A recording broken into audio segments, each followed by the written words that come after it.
let's get one thing clear right out of the gate.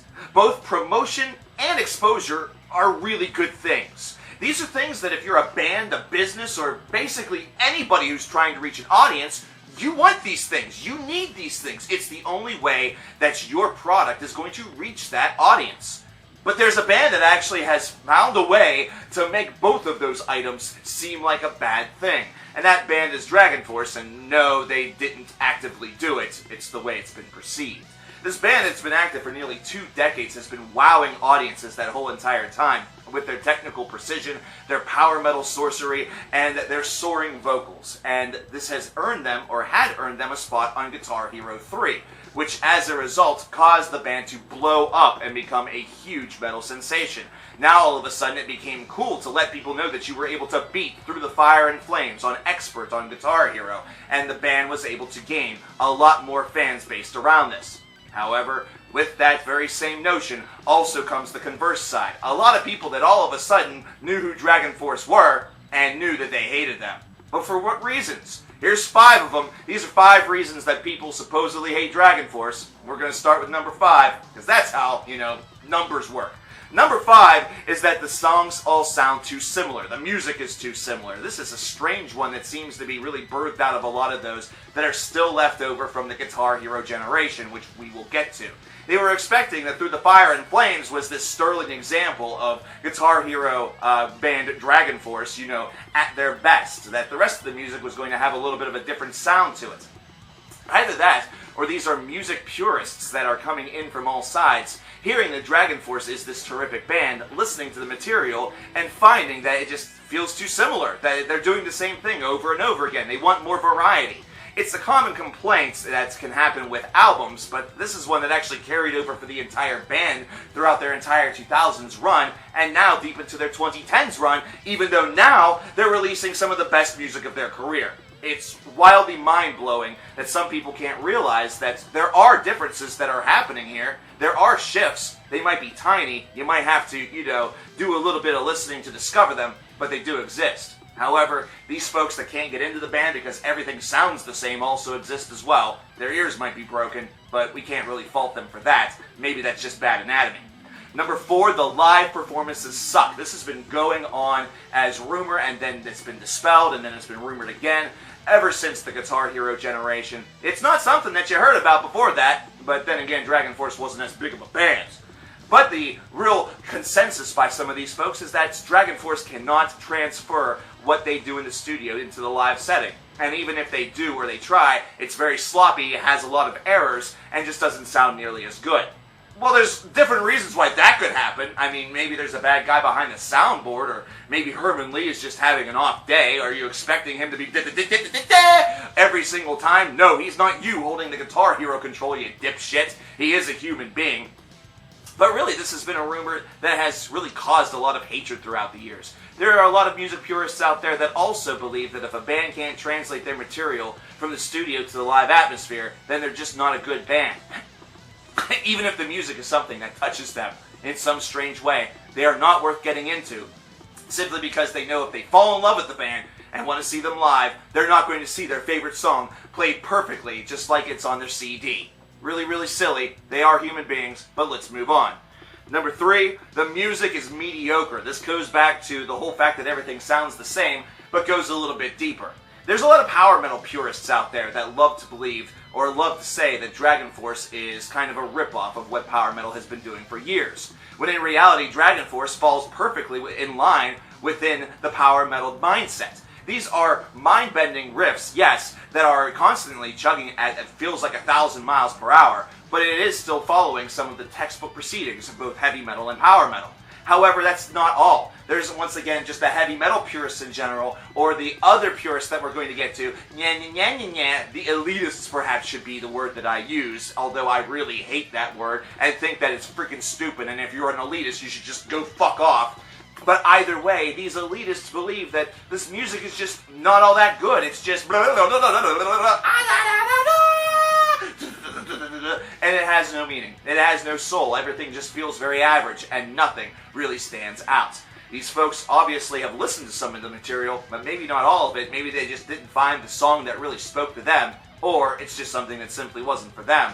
But to say that you hate the band based around that is really a reflection of where we're going, and it's really bad, and I don't want to get political, so let's move on. Number 2, it's cool to hate them. And it was cool to hate them back in the day. I wasn't one that necessarily participated in that, but I could definitely see people that were just doing it because it was cool, because other people heard about the band, or they heard about the band because Guitar Hero is one of the biggest franchises in history, or some stupid garbage like that. All of a sudden, you played the song by Dragonforce, you started to like the song, your friend came over and said, oh, by the way, the rest of the material they do really sucks, so they can't do Dick live, or Herman Lee looks like a gigantic balding dick. Whatever it might be, maybe it's some Asian hate too, it became very cool to hate Dragonforce, just the same way as it became very cool to love Dragonforce. So on one side, in this corner, we had those that thought that Dragonforce was a fantastic band and discovery for them thanks to this lovely game Guitar Hero. And on this side of the ring, we have those who believe that this band is terrible and sucks simply because it's cool to do so. Simply because they don't want to be like those folks over there. Simply because they fit into a different realm of social standard than these other fuckers do. That's it. That's essentially what it is. Think about going back to school, or being in school, being 13, and you have tables at lunch. You have trendy people sitting at one table, you have losers at one table, or goths at one table, or the athletes at one table, you have the preps somewhere else, whatever it is. I don't know what it is these days. Is it gamers and Minecraft aficionados and fedora hats, or what the hell? I don't know. But just imagine that separation, only instead of there being 5 different groups, there's only 2, and they're ready to throw pies at one another, principally because I don't want it to be punches. That could get really scary. And then number 1 reason why people hate Dragonforce is because they're just a Guitar Hero band. We've mentioned Guitar Hero throughout this entire episode of 5 Reasons, mostly because it has been something that has been the highest of highs for Dragonforce, but has also haunted them ever since their appearance. Whenever they were on Guitar Hero, Dragonforce's Through the Fire and Flames was considered to be the expert song of that installment. If you were able to defeat this song on that setting, you were seen as a true master of Guitar Hero. That's all well and good, but Dragonforce themselves were able to gain a lot of real love and appreciation, not to mention sell a lot of units of some of their records. However, as all of this hate for the Guitar Hero band had really started to culminate, all these different groups that hated them just because it was cool, or hated the music because they thought it sounded too similar, or just thought that the music was mediocre, saw them live and thought it was balls. The culmination of all of this has followed them now for 15 years, to the point that here we are in 2017 still mentioning the fact that Dragonforce was a Guitar Hero band. Now granted, we're doing this for a little bit of historical significance. We're definitely talking about something that happened as opposed to trying to make it happen again. But this is blind hatred that has occurred for this band, aside from those who listened to the music and simply decided it wasn't for them. And even still, hatred, is that really the way or the route that you want to go with this? Man, no wonder here in 2017 we just hate everything. We were starting and getting our start in the 2000s with bands such as this one, for simple reasons. For mediocre music, or for the fact that somebody's not human live, or the fact that they were, popular with the game. So many people decided to cast judgment on Dragonforce through one song on one game. Going back to that schoolyard exercise, it was almost as though after the one side started to badmouth the other enough, some of those folks on the other side decided to migrate over. Yes, Dragonforce still has a huge fan base, but they are nowhere near as popular as they once were. And it's simply because of how the shift of trend really affects individuals. And it once again showcases a very sad and sorry state of our country, not to mention our mentality here in the 20-teens, the late 20-teens at that. Dragonforce is a band that certainly does deserve respect one way or the other. Hate is really strong in this case, and I'm really shocked that some people still harbor grudges for this band 15 years later, especially whenever they're releasing music now. That's definitely better than what they were doing then.